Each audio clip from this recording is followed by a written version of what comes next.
Hey, how's it going? It's good to see you. It's been a bit of a minute for anybody who's coming back, but if you're new here, it's good to see you.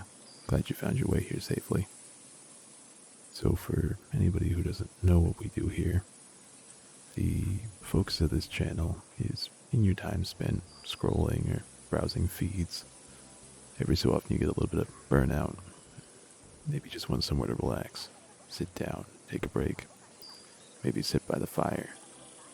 It's kind of the goal here. Channel isn't all about mental health and everything else like that, but sometimes you just need somebody who's saying something in the background. That's where we try to sit. Not on the main screen, you're not watching play-by-plays, you're not ripping at every single moment, but it's on. It's in the background. Hi, I'm the Observer. Welcome to the channel. I'll be that a bit too late in an intro. It's, I think, the best place for it. And again, it's not like I want to be one of those high-octane type of streamers who shouts their name out and calls you out and demands some sort of absurd like goal, like let's get it to 2 million likes in the next 24 hours. I know you can do it because I believe in you type of stuff, but I definitely think that there's some intrigue behind that because no matter what goal they seem to set for, they always seem to make it. It seems absolutely insane by most standards, considering the fact that like some of them will be like new and upcoming. They'll have like 200 subscribers or something like that, and then they just explode 20 million likes in a single video. Speaking about videos, uh, one of the main reasons that you might notice that this one's a couple of days behind the last upload is I can definitely express that there's some anxiety behind recording and getting these videos going. I mean, everybody's always nervous whether or not people are going to like the content they put out. And there's always a fear for everybody, I think. Over here, it's kind of like that weird responsibility to make sure that what you're putting out is to the best of your ability and not some sort of lazy half work. And it's one of the struggles I've always faced as somebody who used to do art. And granted, I've stopped a lot more recently and turned more to playing games and building things in those games. But you find yourself as issues being with perfection, or as the popular term goes, as a perfectionist. You always want to make sure that whatever you put out is absolutely high quality, high tier. And for me, with videos, that means an insane amount of editing. Now, I feel like I shouldn't try to overhype the amount of editing that goes in because I definitely think that there are other people who put out stuff that is way more elaborate and way crazier than what I do. But from where I'm at now, the editing is definitely above what I believe to be my regular notch. Because I like to think that where I'm at now is somebody who turns it on, begins the playback. Maybe we're using unregistered hypercam. Who knows? I'm kind of dated like that. But a friend who commented on the fact that talking about stuff that I think is old, they're like, that's not old at all. I'm like, man, getting there, and I'm becoming that very thing that I complained about. Overall, though, I definitely faced some, I'd say, challenges getting this video together. A lot of it came around to how do I want to focus things, how do I want to frame things, because I felt like the last video up was a good push start and really helped directionalize where I want to go with the content, if we want to call it content. But where I wanted it to go with like the video making process. And one of the issues, I think, is I spent too much time re-explaining and going over what I thought I was doing wrong than actually doing what I set out to do in the first place. And that's been to just be a voice in the background that keeps sputtering. We're not doing outtakes. But somebody who keeps sputtering on and talking about nonsense, you don't actually have to listen. You can zone it out. Because for me, it's better to have something going in the background than be sitting there in the silence. even if it's something silly like I've got some random Let's Play video from like 10 years ago going, and I'm sitting there reading something. Maybe I'm not paying attention to that. Maybe I'm reading something on my phone, and I've got something up on the screen, and I've got a completely different screen on, and I'm playing a game, and I'm not actually focusing anywhere in particular, because having to focus on one thing, you always get distracted. So if you're working on multiple things at a time, it helps distract from thinking about that extra stuff that you don't want to. All that rambling aside, one of the main things to keep in mind is actually putting in the effort to get this all done. I was a little bit nervous about recording this particular recording now, and I'd say that there was a great tier of motivation involved. Uh, a lot of it was more of a last minute, I feel. But going forward, I'm going to try to keep my motivations high, because as we can do that cool old transition thing, actually going to bring up one of those main things that I wanted to be as like a focus of this channel. And that was kind of reading comments to have a dialogue with people. That was one of the big things that I really wanted to go for with this channel. And to say the very least, I did get one from a good friend, and then I got a new one. I just got it earlier today of this recording, and that is from, I'll put it up on screen here, it's from Conrad. I feel like I'll mess it up if I try to read any more than that, but if you read through here, he brings up some feedback and actually gives some motivation here. And this guy was one of the big reasons that I wanted to start pushing to get these episodes going. And Conrad, if you are watching this episode, I appreciate your comment. I feel it's better to answer it here more so than it is to reply with some text where I can't really show the emotion of being thankful to your comment. And I do appreciate a lot of the feedback you gave here. Going through writing a script, I do want to bring that one up, is I definitely thought about writing some sort of scripts, but personally, one of the big issues I've always had is that whenever I do some sort of script writing or trying to read something back, I've always found that I tend to read it like a school essay. It's probably the best way to put it. And I feel like that's so unnatural. It's almost, I wouldn't say dull or lame, because obviously most of the school essay stuff usually was.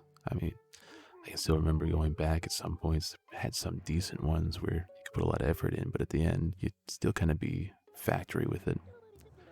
So that's one of the big reasons I haven't ever liked scripts, is sure, if you do the common YouTube Hangout type channels, they'll usually make jokes about a script. But personally, I feel like it's unorganic, and throwing stuff together seems to be a lot more where I think I'd like to go with it. For the most of it, that's my plan on that subject, but I do appreciate your idea on that one.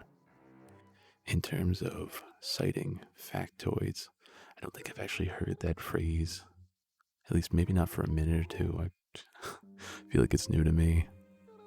But talking about the games and overall, it's definitely going to be one of the focuses, is to try to drive stuff more towards the games we're playing, at least when doing that type of content. But overall, I think the main focus here is to just kind of continue to, again, use that word, to prattle on. And sometimes I'll have gameplay footage. I do hope in the future to have a diversity of this channel. In terms of videos of background, maybe one day it's outside and doing stuff. Maybe one day it's, heck, maybe I'll climb Mount Everest or something silly like that. Everybody can dream.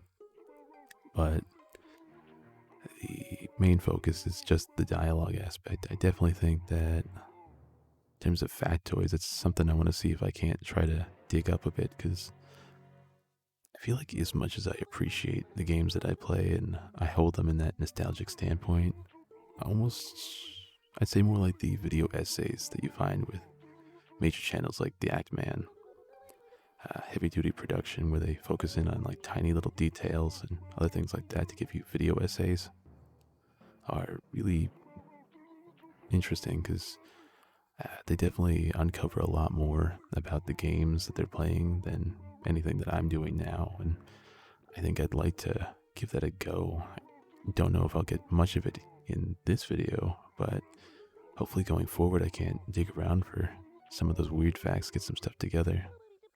It would definitely give me more things to talk about than just rambling about nothing. I will say, I'll bring it up on screen here. The previous game to Raw Danger was known as Disaster Report. I don't know if it's the same series or not, but from what I know, the Disaster Report and Raw Danger is part of a franchise. From what I remember, most of the games after that more moved into things like the DS and stuff like that. And I definitely didn't keep up after the copy there on the PlayStation 2. But overall, I definitely think that there's some weird side stories, because I remember going through on Raw Danger, and mind you, I'm just gonna keep this story short because I do want to save story time for that one, but is you'd be walking around trying to do main stuff and you'd walk down like the wrong alley. You think it's a bug that you were able to go down there, and there's just some other piece of a storyline going on in there. So I actually can't wait to start putting stuff up in there, because I'm trying to go through these videos for the different games one at a time. So I won't start playing Raw Danger until after we beat Chibi Robo, or get through as much of it as I can, because I imagine there's still going to be a few secret things hidden towards the end. Overall, it'll be a minute, but it should be interesting all the same. But overall, Conrad, I'd like to once again thank you for leaving a comment. It definitely helps to feed at least the section where I go through comments. And I appreciate the feedback. I definitely think that a lot of your insights here are going to be helpful going forward. And I'm sure if we get to that point where we got that tens of thousands, I can always point back to this one. It's like, this guy gave me some directions. But hopefully the algorithm brings a couple more friends for us to come hang out with, right? Moving on to another comment. I'm going to look at your name. I know who you are. This is a friend of mine. I don't know how you intended me to say your name, because I hope you knew that this kind of section was going to come up. But we're going to call her Lishka. I think that's going to be the best way to put that one. And as I said prior, she wanted to comment about me talking about stuff that seems old to me. And she gave me this argument a couple of days ago. It's like, yeah, I feel like I'm going to go into a retirement home with the way you're talking about stuff. I'm like, I am so sorry. I cannot help this problem. It seems like forever ago to me. I don't know any further back.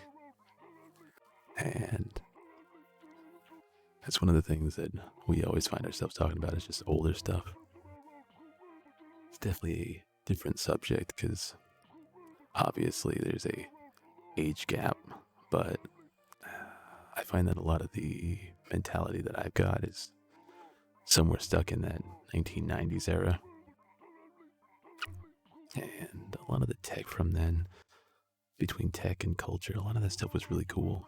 Like, I personally, as we can tell with one of the first games being GameCube, prefer retro stuff.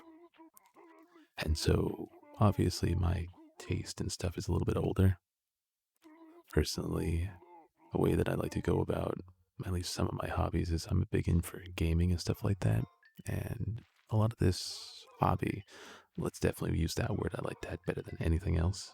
Addiction is not an acceptable word. But that being said, I got a lot of this desire to like play video games and do some of the older stuff from my older brother. I think, as I had put it when talking about the Fantasy Star Online. When I was 2 or 3, I was playing with him forever back, and he was always a big fan of game systems. And I remember he made a comment. I had to have been like 5 or 6. I can't even remember. But he had said something to the degree of that whenever he gets an office working in some major tech company or video game thing, he wants there to be a wall that's behind his desk where it'll be a shelving system that has every game system that's ever come out. And I used to remember that one a lot. And as I started getting older and started being able to have the finances to go out and get the things that I wanted, I found myself also collecting game systems. And I guess through that, I always got to feel closer to my older brother because he's a little older than me and moved out rather rapidly. So I only get to see him so often. And overall, getting to play old games and different games is our hobby. Like, one of the big things we used to do is every Christmas we would go through different games. Like, it was always the Gears of War series or the Halo series. And I can still remember the release of, I want to say it was Halo 4, maybe Halo 5. And there was no split screen co op. It was the biggest letdown ever. And a close friend at the time let me borrow his Xbox. Now, that was massive at that time. It's like he had just gotten it. And he let me borrow it for 1 week right around the holidays. So, like, major clutch for him. I really appreciated him for that one. But he let me borrow the Xbox, and we got the second copy of Halo so that my older brother and I could actually go through the game. I can still remember trying to get through all that. We were going through on the hardest difficulty, and that game was, it was something else. We never even beat it, because, like, that last part, yeah, I definitely want to say it was Halo 5, because we had one of the Guardian dudes died or something like that.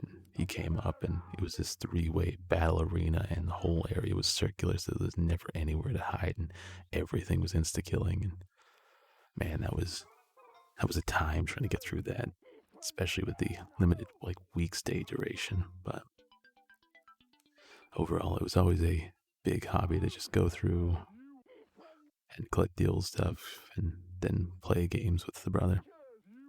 But that being said, a lot of my personal preference comes to playing some of the older systems because they're definitely dated. Let's not beat around that bush. You can see their age and things like the graphics and the gameplay and even some of the references. But some of my favorite stuff comes back to like the N64 and the NES and stuff of that category.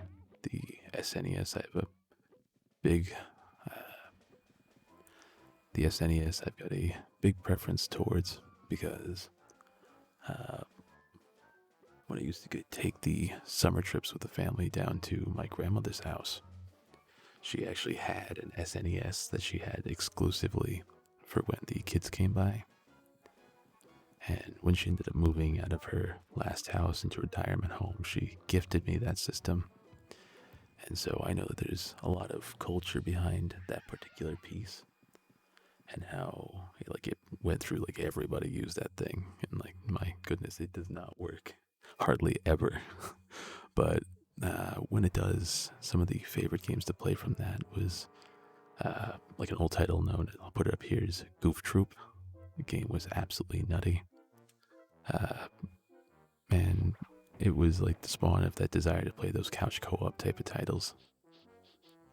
And obviously playing through things, like I said before, with my brother for Gears of War and Halo, couch co-ops are, I think, my preferred form of gameplay. Obviously, you can't do stuff like COD and other stuff like that that require you to not know where the other person is. Because I can still remember times going through playing Call of Duty back when I was in like middle school with friends. And honestly, screen cheating, that was the bane of existence. Being able to see your buddy's screen and they're like, you know exactly where I am, don't you? What are you going to do about it? I'm like, I don't know. Maybe I'm just going to be a butthead and throw a grenade over this wall and it's going to land at your foot and it's going to go. But honestly, yeah, no, it's like the way the times are changing nowadays. It's like all of that form of gaming and the entertainment and media, everything's so different. And I honestly, yeah, I sound like an old man here, and I'm sure Lishka's gonna get tons of mad at me, like, you're not an old man, listen here, you little shit. But, I mean, some of that stuff, just like, I've seen things, I think a favorite channel to watch way back when was with the Fine Brothers. They had the React channels, and I used to watch some of the ones like Kids React, just watching them react to like an Atari or a Nintendo Entertainment System, and how, yeah, the kids would like look at the thing and be like, what the heck even is this? How do we make it work? But you see that a lot with the advent of things like TikTok, where you've got people who are like showing you all of this old technology or bringing up these references. Like I'd seen one at one point where these girls were talking about like phones for your house that would like be in the house and call it like a house phone, and they thought it was ingenious. And that one struck me because I think I was watching it on YouTube Shorts of somebody else reacting to it, and it's like that's called a landline. Like we know what those are. I can still remember watching videos when I was young of like how one person would have to daisy chain the spinny cord, and you'd sit there spinning your finger, but obviously you'd be like 3 rooms down the way because the phone was attached to the wall and you had to spin the cord forever. And I can still remember we actually had one of those in the house when I was young.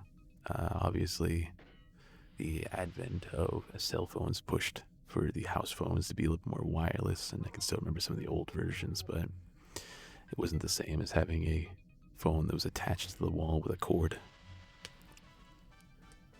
I can still remember some of those phones at that time still had the spin dials, which, when you think about that technology nowadays, it seems like crazy forever ago. And honestly, like, even trying to use it now, it seems so far-fetched. I think they've got a lot of cases for phones nowadays that turns them into older setups. Like I remember seeing one where they had like the basic wall phone type setup, and then you flip it upside down and there's your actual phone. And it'd be in a case like that, and you could obviously pick up the phone and it could be used for answering calls. And it's like the weirdest little gadget. I'm like, why would you want the convenience of a cell phone to be combined with the strictness of a landline phone, where you've got a spinny coily cable attached to your phone case? Like what are you accomplishing there? It's such a weird prospect. But who knows? I keep seeing all this nostalgia bait for a lot of people's like gifts and weird gimmicks and stuff, knickknacks.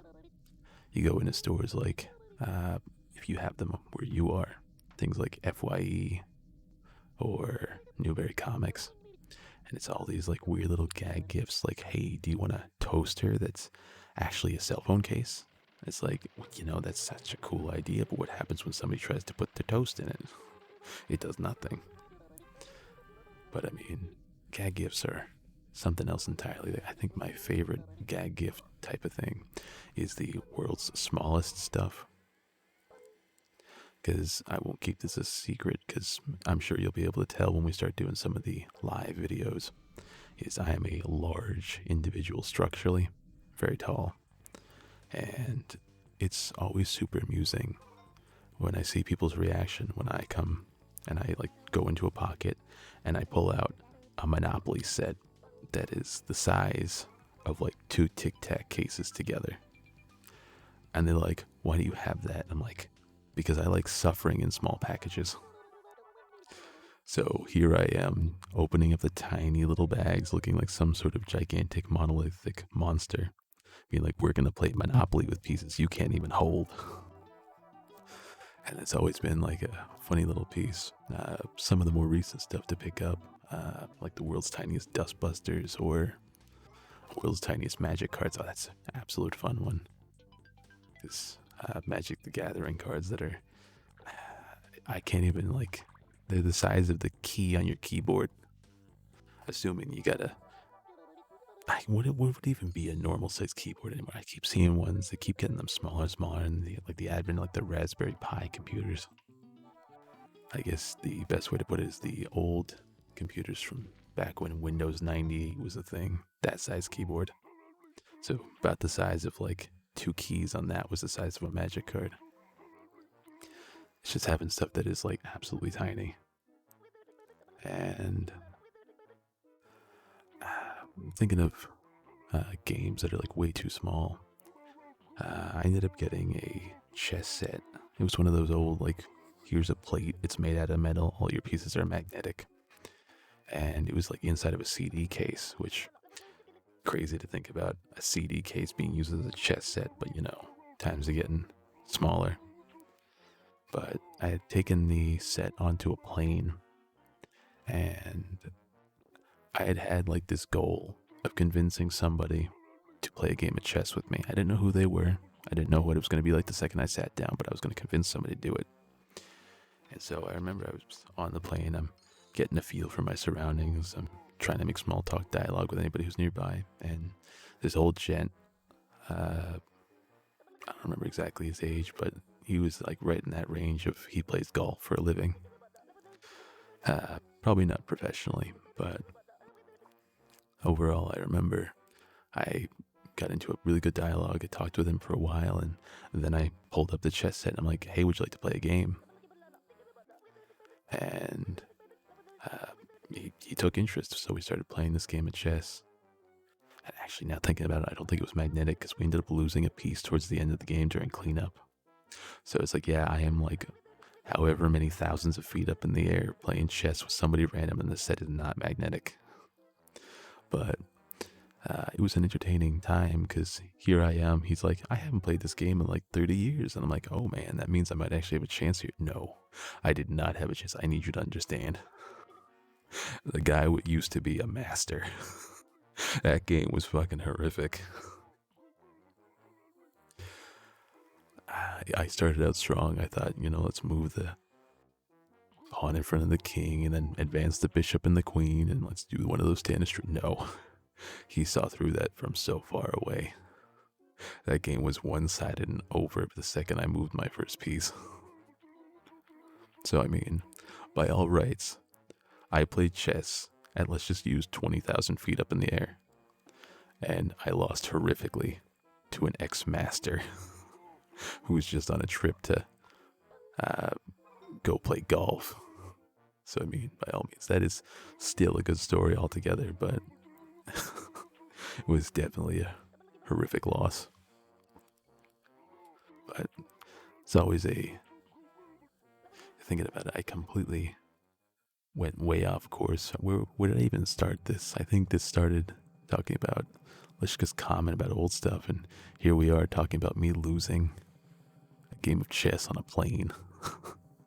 It's one of the skill sets I've got of being able to keep the conversation going, but not actually know where it's going. And then 20 minutes later, I'm like, how did we get here? They're like, I don't know, you brought us here. I'm like, do I get a choice? Like, can I rewind this? Can we go back? And they're like, where did we start? I'm like, I don't know. Where did this start? And that being a skill, it is also a major deficit. Because I probably could keep this rambling going for a while and still not know where we're going with it, but overall, I do want to take this time to thank both Lishka and Conrad for leaving comments. I hope to see even more comments on this video. So let's do that big YouTuber thing. Be like, I want to see you down in the comments right now. Let's go. 10 million likes. No. Overall, I appreciate you guys coming out, leaving some comments, giving me something to talk about for a while. And hopefully I see some new faces down there at some point. Maybe some old faces who come back around again. But going forward, I think there's definitely some strong possibility of improvements based on what Conrad put forth. Some major inspiration in there, so I appreciate you. I should probably say thank you a little bit less, because it'll be like 20 minutes of just thank you, thank you, thank you, thank you. Thank you. But I definitely think there could be some random fact giving and bringing up of extra stuff from whatever game we're playing. I do think that the major focus is going to be around just chatting. Gameplay is definitely more background oriented, but I mean, if there's extra time in the dialogue, try to bring up weird niche facts about the game. I don't think the facts will always be proportional to whatever we're looking at on screen, but I mean, I definitely think that it's going to be a interesting way to start going about it. I'll definitely have to looking to see what I can find for cut content at least and weird little factoids, but definitely think things are going to be a little bit more uh, talking oriented. I don't think there's going to be a whole lot of like story time that goes on, but I mean, some of the bigger focuses would be like random ramblings and going on about, like I said before, talk about the game, talk about random stuff, just kind of keep the dialogue going. Because, like I said in the first episode, it's more about just having the conversation be going and not so much about what's going on in the conversation. Uh, then again, I don't want to just continuously string along and prattle with a bunch of random doodads that don't actually co-align. It wouldn't be too great to be sitting there and be like, oh, well, yada yada, blah blah blah, blah blah blah, blah blah blah blah. Because that's just filling in dead air with random static. But yeah, this is what I mean. I could just be sitting here and talking about whatever the main focus is, and then it's like, bam, we are somewhere else. And yeah, that's the kind of thing. It's like, I think it's going to be a lot of what it is. Uh, we're going to be sitting here, and we're obviously going to be talking about whatever's going on, or we'll be going over some sort of bullet point. And I know for a fact that I'm going to have that squirrel brain is like, oh, we're doing the thing, doing the thing. Hey, look, a squirrel. But it's going to be how a lot of it's going to go. It's just natural flow, one story into the next, keep the dialogue going. Like I've always said, I want this to be much more of a organic conversation. And with like, as we'd seen, reading through comments is going to be going through, discussing like bullet points in the comments as well. And I mean, I like to think that with videos at the length that they are, that things are going to stay relatively easy for the time, and I won't have to invest too much into bullet pointing like word for word in comments.